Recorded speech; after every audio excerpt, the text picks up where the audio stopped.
Karena iblis pun belum berani mengaku Tuhan.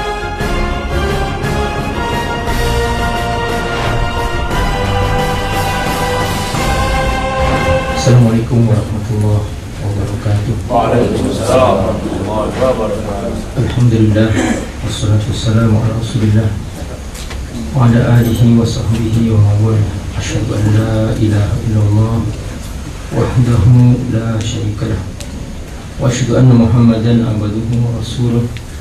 Allahumma sholli ala Muhammad wa ala alihi wa sahbihi ajma'in.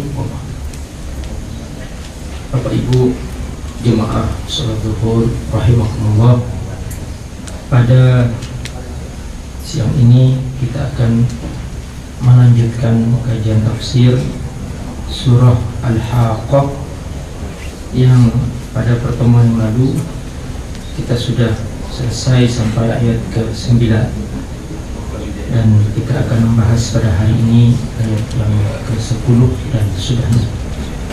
Mohon disimak dengan khusyuk. Saya akan bacakan beberapa ayat berikut. A'udzu billahi minasyaitonir rajim. Bismillahirrahmanirrahim. Fa'asaw rasul rabbihim fa'akhadhahum akhdatan rabiyah.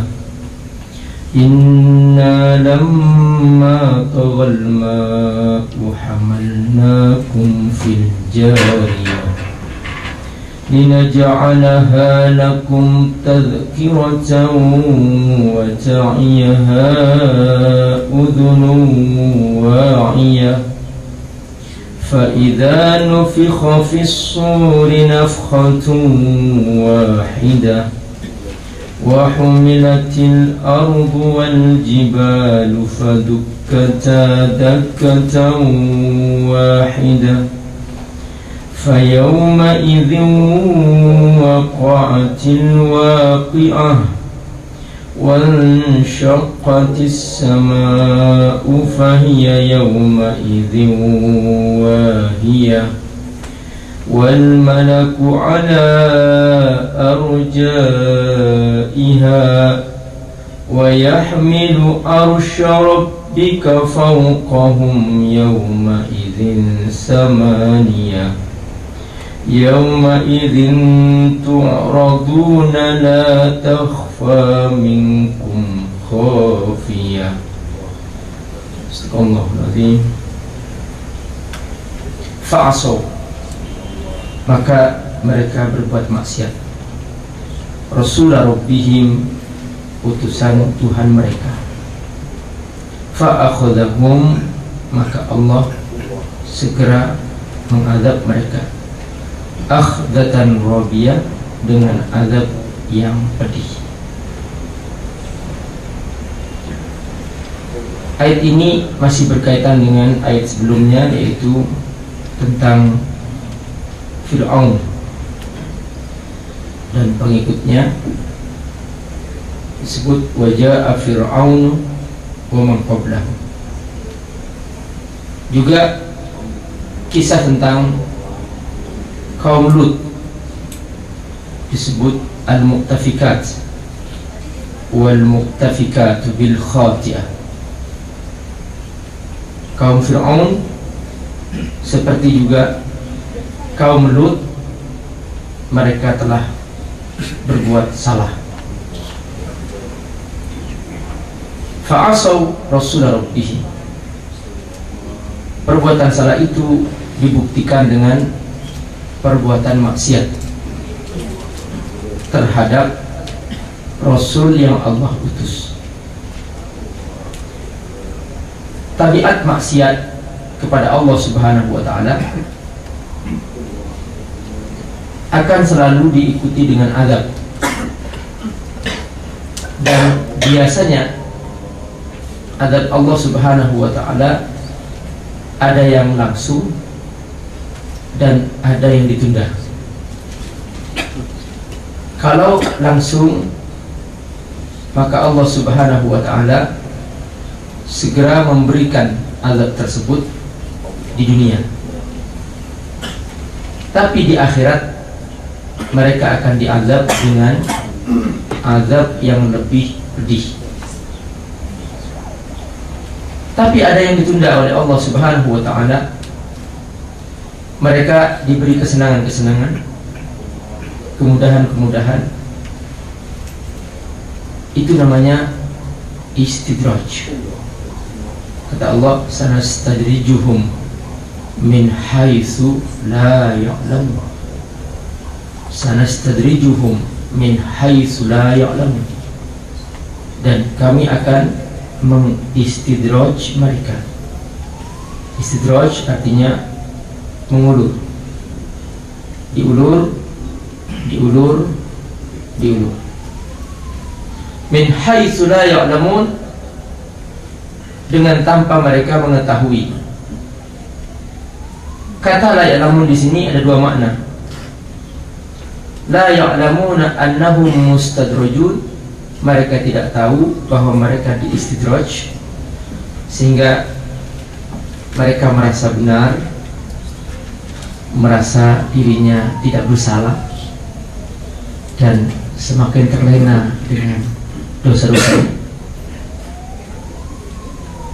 Yang kedua, la ya'lamuna maji al-azabi baghtah, mereka tidak tahu datangnya azab yang datang secara tiba-tiba. Inilah orang-orang yang oleh Allah Subhanahu wa ta'ala diazab. Dan hampir selalu di dalam Al-Quran Allah Subhanahu wa ta'ala menegaskan bahwa buah daripada maksiat dan dosa-dosa itu identik dengan azab Allah Subhanahu wa ta'ala, cepat atau lambat. Dari sini kita paham bahwa Allah Subhanahu wa ta'ala tidak pernah lalai. Faman ya'mal mithqala dzarratin khairan yarah. Siapa yang berbuat baik sebesar atom pun, atau sekecil, paling kecilnya benda, sebesar atom pun, ya Allah akan melihat dan Allah akan memberikan balasan yang setimpal. Wa may ya'mal mithqala dzarratin syarran yarah. Dan siapa yang berbuat buruk sebesar atom pun, semua ada balasannya. Inilah yang Allah pertegas tentang hubungan maksiat dengan azab. Perhatikan ayatnya. Fa'asau rasula rabbihim. Fa di sini lil fawriyah, untuk menunjukkan cepatnya proses. Seketika mereka langsung berbuat maksiat terhadap risalah, terhadap Rasul yang Allah utus. Mereka tidak mau patuh, mereka tidak mau beriman. Langsung kata Allah, fa'akhadahum. Kata akhadha sebetulnya dalam bahasa Arabnya mengambil. Seperti akhadtul ma, aku mengambil air. Akhadtul kitab, aku mengambil kitab. Tetapi ketika kata akhadha dikaitkan dengan maksiat, maka itu artinya mengazab. Seperti dalam ayat yang lain Allah firman, walau anna ahlal qura, seandainya penduduk sebuah negeri amanu wattaqaw, mereka jujur beriman dan jujur bertakwa. Allah hanya minta dua persyaratan. Allah tidak banyak minta persyaratan yang lain. Allah tidak minta seandainya penduduk sebuah negeri banyak profesor, banyak doktor, banyak ahli bidang politik, ekonomi, Allah tidak pernah minta itu.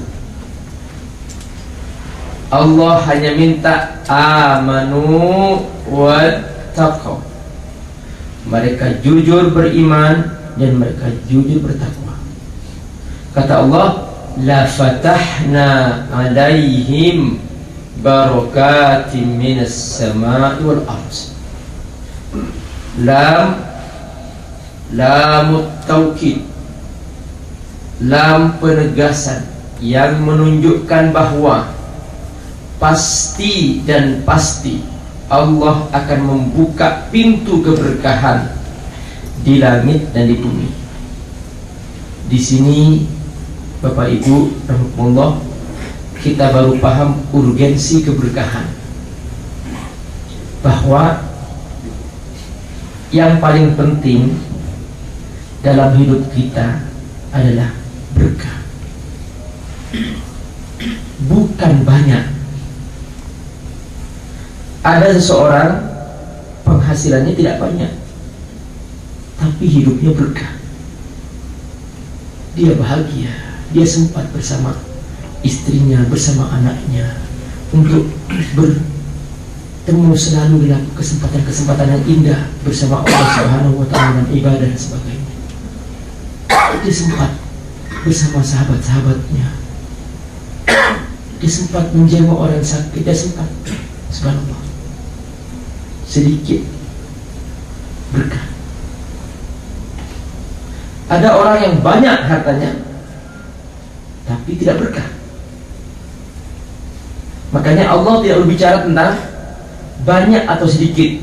Bagi Allah, banyak atau sedikit bukan ukuran. Kata Allah, la fatahna alaihim barakatim minas sama'i wal ardh. Ini buah daripada amanu wattaqaw, jujur beriman dan jujur bertakwa. Lalu kata Allah, walakin kadzabu, sayangnya mereka mendustakan ajaranku, kata Allah. Mereka mendustakan rasul-rasulku, seperti yang disebut dalam ayat ini, fa'asaw rasul rabbihim walakin kadzabu. Jadi kata kadzabu itu bisa diartikan di sini asaw atau kadzab. Dalam Al-Quran banyak sekali kata kadzabu, dan selalu oleh Allah Subhanahu wa Ta'ala dijadikan penjelasan tentang penyebab adab. Wa kadzabu bi ayatina kizzaba, mereka mendustakan ayat-ayat kami dengan pendustaan yang nyata. Apa akibatnya? Walakin kadzabu fa akhadnahum. Perhatikan kata akhadha. Di sini juga sama. Di sana fa akhadnahum, maka kami azab mereka. Jadi kalau diartikan mengambil, sama, mengambil untuk diadab. Fa akhadnahum bima kanu yaksibu, karena perbuatan dosa mereka. Di sini dijelaskan fa asaw rasul rabbihim fa akhadhahum, mereka begitu berbuat maksiat langsung Allah mengadab mereka. Akhzatar rabi, dengan azab yang pedih. Kata rabi, ya, rabi itu sama dengan riba. Riba itu artinya mengambil lebih dari data yang seharusnya dia ambil. Dia meminjamkan atau menghutangkan kepada kawannya 100, tapi dia minta 150.000 dibayar. Ini namanya riba, artinya mengambil lebih. Berdasarkan ini kemudian para ulama meletakkan sebuah definisi yang sangat mewakili makna riba. Apa itu?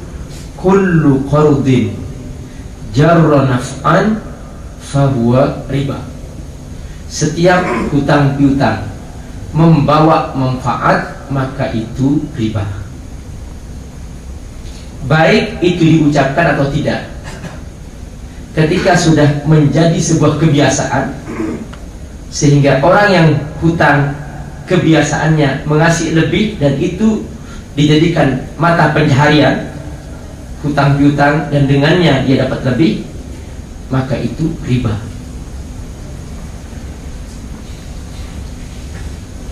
Kullu qardin jarra naf'an fahuwa riba. Tapi ketika kata riba atau rabi disambung dengan kata azab akhdatan, maka di sini maksudnya adalah azab yang lebih daripada azab yang pernah Allah turunkan kepada orang-orang kafir sebelumnya. Kenapa? Sebab Allah Subhanahu wa ta'ala menceritakan dua model kaum, yaitu kaum Fir'aun. Wa jaa'a Fir'aun wa man qablahu. Kaum Fir'aun yang dosanya, ya, Fir'aun yang dosanya ini melebihi dosa iblis itu sendiri. Kenapa? Karena iblis pun belum berani mengaku Tuhan, sementara Fir'aun melebihi iblis. Makanya azabnya akhdatar rabiyah, azab yang lebih pedih daripada azab dari orang-orang kafir yang lain. Dia mengatakan, faqala ana rabbukumul a'la. Kata Fir'aun, aku Tuhanmu yang paling tinggi. Ini pernyataan yang belum pernah ada setan manapun seberani Fir'aun. Maka Fir'aun ini sudah melebihi daripada iblis itu sendiri, sehingga dia mengaku Tuhan. Sampai sekarang iblis saja tidak berani mengaku Tuhan. Dia hanya berani menggoda manusia masuk neraka, tapi belum berani mengaku Tuhan. Tetapi Fir'aun sudah keterlaluan. Makanya azabnya akhdatar rabiyah, azab yang lebih. Adapun kaum Lut disebut wal mu'tafikat. Kata mu'tafikat artinya al-munqalibat, yang buminya dibalik oleh Allah Subhanahu wa ta'ala. Mereka juga diazab oleh Allah Subhanahu wa ta'ala dengan azab yang melebihi azab yang pernah Allah berikan kepada kaum kafirin sebelumnya. Kenapa? Karena perbuatan maksiat yang dilakukan kaum Lut melebihi orang-orang kafir yang lain. Orang-orang kafir yang lain, mereka kafir, tetapi hanya sebatas akidah, sebatas dia beriman kepada Allah, sebatas menyembah patung dan sebagainya. Tetapi kaum Lut bukan hanya menyembah patung, mereka lebih daripada itu. Asyu fil fawahish, mereka hidup dalam peradaban yang jorok,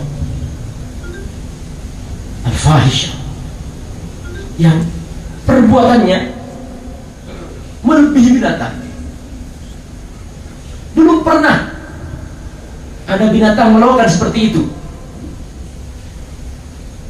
Perempuan bersama perempuan, laki-laki bersama laki-laki, dan bahkan sampai tanpa batas. Ini dikenal dengan istilah sekarang itu gays community dan lesbian community. Dan ini sudah juga hampir menjadi resmi di beberapa negara tentang komunitas seperti ini. Saya melihat di San Francisco ada sebuah perkampungan, namanya perkampungan kaum gay. Itu sampai ada jalan gay street, ada gay street. Saya begitu, di satu kampung mereka itu hidup dalam seperti itu. Laki menikah sama laki-laki, perempuan menikah sama perempuan. Perhatikan, Allah Subhanahu wa ta'ala pernah menggambarkan dalam Al-Quran betapa dosa seperti ini adalah dosa yang berlebihan, dosa yang belum pernah dilakukan oleh binatang apapun yang tanpa akal. Makanya benar kata Allah SWT, ketika manusia lebih sesat, ketika manusia sesat, maka dia akan lebih sesat daripada binatang. Lahum qulubun la yafqahuna biha wa lahum adhanun la yasma'una biha. Mereka punya hati tidak digunakan untuk memahami ayat-ayat Allah Subhanahu wa taala. Wa lahum adhanun la yasma'una biha. Mereka punya telinga tidak digunakan untuk mendengarkan perintah-perintah Allah Subhanahu wa taala. Walahum a'yunun la yubsiruna biha. Mereka punya mata tapi tidak digunakan untuk melihat kebesaran Allah Subhanahu wa taala. Seketika kemudian kata Allah, ulaika kal an'am. Maka mereka seperti binatang. Seperti binatang. Jadi kalau dipikir-pikir, manusia ini derajatnya sebetulnya paling tingginya makhluk Allah. Ini perlu dijelaskan sedikit. Manusia ini sebetulnya adalah derajatnya paling tingginya makhluk Allah, bahkan di atas malaikat. Itulah rahasia mengapa Allah Subhanahu wa ta'ala memerintahkan malaikat bersujud kepada Adam. Jadi levelnya manusia ini tinggi. Termasuk malaikat diperintahkan oleh Allah Subhanahu wa ta'ala untuk bersujud kepada Adam. Sujud ihtiram, la sujud ta'abud. Sujud penghormatan, bukan sujud ibadah. Nah, dan Allah Subhanahu wa ta'ala melaknat jin, yaitu iblis dari kalangan jin yang tidak mau bersujud. Dan karena itu kemudian Allah Subhanahu wa ta'ala menyebut iblis istilah iblis. Tadinya belum ada istilah iblis, tapi Allah Subhanahu wa ta'ala menyebutkan istilah iblis karena dia membangkang kepada perintah Allah Subhanahu wa ta'ala. Nah, lebih rendah daripada ini manusia, di bawahnya ada malaikat, kemudian ada jin, kemudian lebih rendah lagi ada binatang. Perhatikan, ketika manusia tidak menggunakan akalnya, dia turun derajat melewati tingkatan-tingkatan yang sudah sangat tinggi. Lebih rendah lagi sampai lebih rendah daripada binatang. Ulaika kal an'am. Masih ada yang seperti binatang, ada. Kata Allah kal an'am, masih ada. Yaitu orang-orang yang hanya sibuknya dia hanya di level cari makan, minum, tidur. Itu saja sibuknya. Tidak berbuat apa-apa, tidak sholat, tidak puasa, tidak apa. Tapi tidak berbuat jahat. Dia hanya di level seperti binatang, cari makan, tidur, cari makan, tidur, bikin anak, cari makan, tidur, bikin anak. Ini masih satu level dengan binatang. Tapi ketika sudah sampai ke tingkat dia dengan terang-terangan berbuat maksiat kepada Allah Subhanahu wa ta'ala, dan bahkan secara demonstratif melanggar fitrah yang Allah ciptakan dengannya, di sini langsung balhum adhal, turun derajat. Seperti tadi itu, dia sudah menjadi menikah sama laki-laki atau menikah sama perempuan, itu sudah melebihi binatang. Termasuk juga melebihi binatang adalah ketika terang-terangan mendistribusikan maksiat yang dia kerjakan, membuat video porno disebarkan.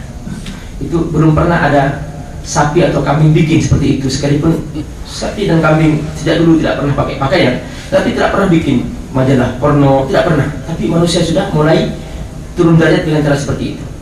Nah, ini yang kata Allah SWT menjadi gambaran betapa manusia harus dibina. Dari sinilah Allah turunkan Al-Quran. Makanya manusia harus ngaji supaya paham kedudukannya. Allah ingin menyelamatkan manusia, jangan sampai turun derajat. Dan dari sejak awal Al-Quran sampai akhir, Allah berbicara tentang panggilan terhadap manusia. Ya ayuhan nas, wahai manusia. Ya ayyuhalladzina amanu, wahai orang beriman. Begitu seterusnya. Tidak pernah Allah bosan memanggil itu, karena tujuan pokok tuntunan ini untuk manusia. Kenapa? Karena ketika manusia hidup tanpa tuntunan, maksudnya tanpa tuntunan wahyu, maka dia turun derajat dan akibatnya lebih parah daripada binatang. Artinya, Bapak Ibu Allah, sejahat-jahatnya kucing, dia hanya mampu mencuri sekerat daging. Tapi ketika manusia jahat,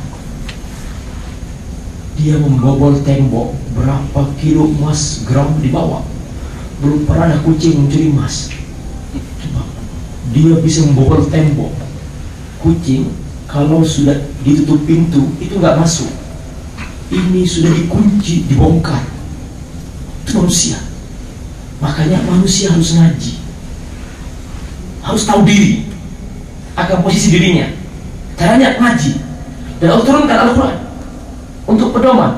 Untuk itu tidak cukup Allah hanya menurunkan Al-Quran. Allah utus nabi-nabi supaya tahu manusia ini, kamu itu makhluk yang berbeda dari yang lain. Kamu harus tahu apa tugas kamu di muka bumi ini. Inni ja'ilun fil ardi khalifah, kata Allah. Aku ciptakan kamu untuk menjadi khalifah.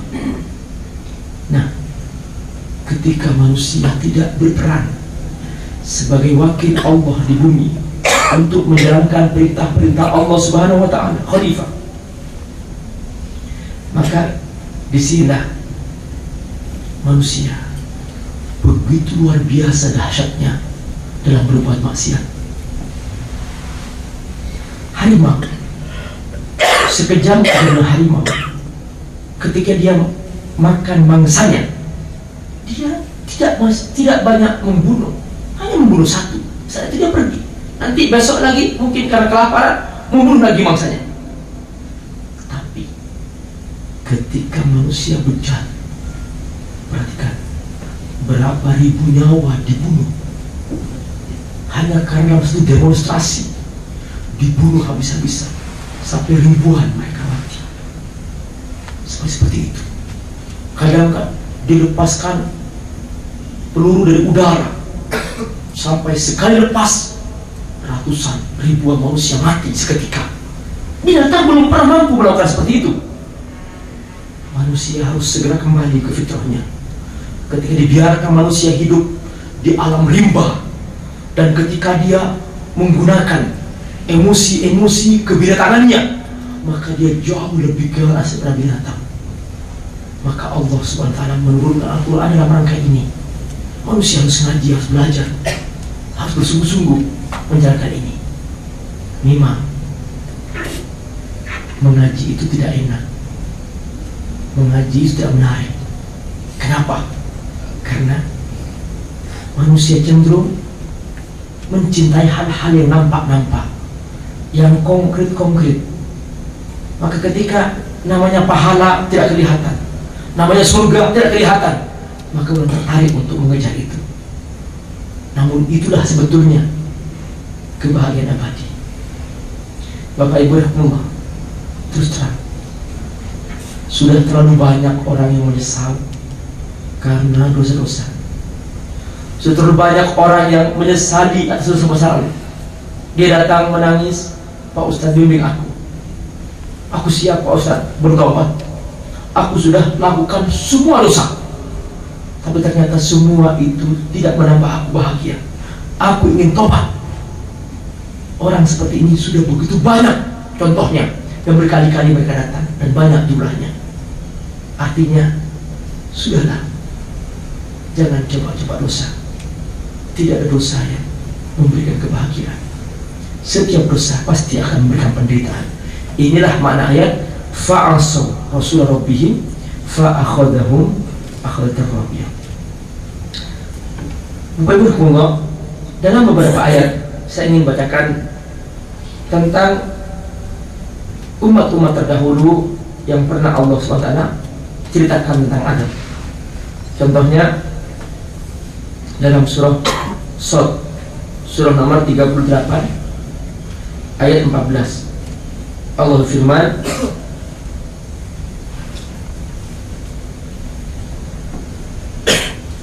in kullun illa kadzabar rusul fahaqqa iqab. Semua dari mereka telah mendustakan para rasul. Fahaqqa iqab, maka Allah azab mereka. Perhatikan ini beberapa contoh ayat hubungan antara dosa dengan azab. Dalam surah Qaf, surah nomor 50 ayat 14. Kullun kadzabar rusul. Semua mereka telah mendustakan rasul. Fahaqqa wa'id, maka menimpa kepada mereka azab Allah Subhanahu wa ta'ala. Dan dalam ayat yang lain juga Allah Subhanahu wa ta'ala menyebutkan bahwa mendustakan seorang rasul, otomatis mendustakan semua rasul. Apalagi bikin rasul baru. Ini baru mendustakan seorang rasul, dianggap mendustakan semua rasul. Artinya otomatis kafir. Apalagi membuat rasul baru, menambah rasul baru, maka melebihi dari mereka. Perhatikan tadi Allah berfirman dalam surat Asy-Syu'ara, surah nomor 26 ayat 105. Kadzabat qaumu Nuhinil mursalin. Kaum Nuh hanya mendustakan Nabi Nuh AS satu, tapi oleh Allah Subhanahu wa ta'ala digambarkan bahwa mereka telah mendustakan semua rasul.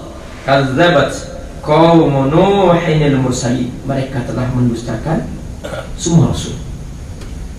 Juga kaum Ad, mereka mendustakan nabi mereka saja, tapi Allah menghakimi kadzabat adunil mursali, kaum Ad telah mendustakan semua rasul. Dalam surat Asy-Syu'ara, surah nomor 26 ayat 172. Juga kaum Samud. Perhatikan, di sini kita belajar betapa ketika mereka mendustakan rasul mereka satu, oleh Allah Subhanahu wa ta'ala diazab dengan azab yang pedih. Kenapa? Karena dosa mendustakan satu itu sama dengan mendustakan semua rasul, maka mereka pantas diazab oleh Allah Subhanahu wa ta'ala. Dalam surat Asy-Syu'ara ayat 26, surat nomor 26 ayat 141, Allah firman tentang kaum Samud, kadzabat samudunil mursalin. Begitu juga kaum Lut, Allah berfirman kadzabat qaumul Lutinil mursalin. Allah menyebutkan mursalin semua rasul, padahal yang mereka dustakan hanya Nabi Lut alaihissalam. Surat Asy-Syu'ara surah nomor 26 ayat 160. Ini semua menunjukkan bahwa mereka pantas diazab dengan azab yang pedih. Maka ketika menyangkut masalah kenabian, ini menyangkut prinsip dalam Islam, ini sudah masuk ke dalam wilayah yang tidak pantas ada khilaf. La majal khilafi. Kalau masih masalah fikih, masalah khilafiyah, itu sesuatu yang normal. Yang ini kunut, yang ini tidak, yang ini maulid, ini tidak. Itu masih masalah khilafiyah. Tetapi ketika menyangkut masalah akidah, prinsip, al-qawaid al-imaniyah, mada majal khilaf, dasar-dasar keimanan yang di dalamnya tidak ada space, tidak ada tempat untuk berkhilaf. untuk berbeda pendapat, maka di situ konteksnya Allah sangat murka dan mereka langsung dihakimi kafir otomatis pada Allah Subhanahu wa ta'ala. Makanya masalah yang sekarang munculnya tentang Ahmadiyah ini bukan masalah kesesatan, tetapi sudah menyangkut masalah iman dan kafir. Itu konteksnya. Jadi seringkali ini tidak terjelaskan, dan sungguh ini masalah mendasar sekali. Lalu kemudian Allah menggambarkan pada bagian penutup ya, tentang kaum Nuh alaihissalam. Inna lamma taghal ma'u, tawa melampaui batas. Sesungguhnya ketika air itu sudah melampaui batas, tawa melampaui batas, bukan hanya menelan semua daratan, tetapi sudah menelan gunung. Fi maujin kal jibal, gelombang yang lebih tinggi daripada gunung. Subhanallah, semua gunung ditelan. Ini namanya tawa. Kata Allah, hamalnakum fil jariyah. Di sini Allah menggambarkan bahwa hamalna aba'akumul mu'minin, kami telah membawa ayah-ayahmu yang beriman, Nabi Nuh dan pengikut-pengikutnya, termasuk mereka dikumpulkan dalam satu perahu. Al-jariyah artinya fil jariyah, maksudnya jaro yajri, artinya yang mengapung di atas air, maksudnya as-safina allati tajri fil ma, perahu atau kapal yang mengapung di atas air. Untuk apa? Liyanju minal gharq, supaya mereka selamat dari tenggelam. Kenapa? Karena Allah Subhanahu wa ta'ala masih ingin mempertahankan wujud manusia di muka bumi ini.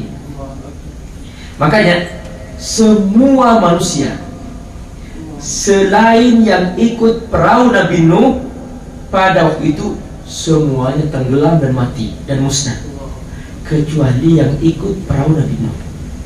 Jadi kita ini secara keturunan masih termasuk keturunan Nabi Adam, tetapi secara keturunan historis, kalau secara keturunan nasab disebut Bani Adam, tetapi secara keturunan historis sejarah kita termasuk keturunan Nabi Nuh alaihissalam. Jadi para ulama membagi dua sejarah manusia, dari Nabi Adam alaihissalam sampai Nabi Nuh, dan dari Nabi Nuh sampai sekarang. Karena Allah pernah menenggelamkan semua manusia di muka bumi kecuali yang ikut Nabi Nuh alaihissalam, dan itu pun tidak banyak. Dan kita adalah turunan dari yang ikut Nabi Nuh alaihissalam. Nah, di sini kata Allah, liyanju minal. Untuk apa? Linaj'alaha lakum tadhkirah, agar kamu mengambil pelajaran. Wa ta'iyaha udhunu wa'iyah. Di sini pentingnya, dan supaya bisa merekam telinga-telinga yang tajam pendengarannya. Di sini Bapak Ibu Umar, pentingnya kita menggunakan telinga. Allah Subhanahu wa ta'ala banyak memberikan contoh orang buta, tetapi karena punya telinga dia bisa hafal Quran sekalipun dia buta. Kenapa? Dia menggunakan telinganya yang baik. Makanya Allah dalam Al-Quran selalu menyebutkan telinga sebelum mata. Jadi Allah menyebutkan wa ja'ala lakumus sam'a wa ja'ala lakumus sam'a wal absara wal af'idah qalilan ma tashkurun qul huwallazi ansha'akum wa ja'ala lakumus sam'a wal absara wal af'idah qalilan ma tashkurun. Dialah Allah yang telah menumbuhkan kamu dan memberikan kepada kamu pendengaran. Jadi pendengaran ini paling pokok untuk kita dapat informasi.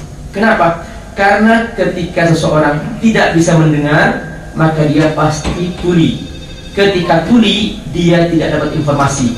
Biasanya orang tuli itu bisu, dan orang bisu tidak bisa mengerti pembicaraan orang. maka dia tidak bisa menangkap semua itu. Karenanya kata Allah, ini kisah tentang Nabi Nuh alaihissalam dan semua kisah-kisah sebelumnya. Ayo kamu dengarkan baik-baik. Lita'iyaha udhunu wa'iyah. Kau dengarkan baik-baik, kau pelajari baik-baik. Supaya apa? Supaya kamu paham secara lengkap apa sebabnya. Sebabnya adalah maksiat. Maka jangan ulangi lagi. Dan tidak mustahil ketika ternyata dosa-dosa itu diulangi lagi, maka akan muncul, akan lahir, akan terjadi lagi azab seperti yang pernah Allah turunkan kepada umat-umat terdahulu. Nauzubillah min dzalik. Inilah hakikat kandungan surah Al-Haqqah dari ayat 10 sampai ayat 12. Semoga Allah memberkati kita semua. Wassalamualaikum warahmatullahi wabarakatuh.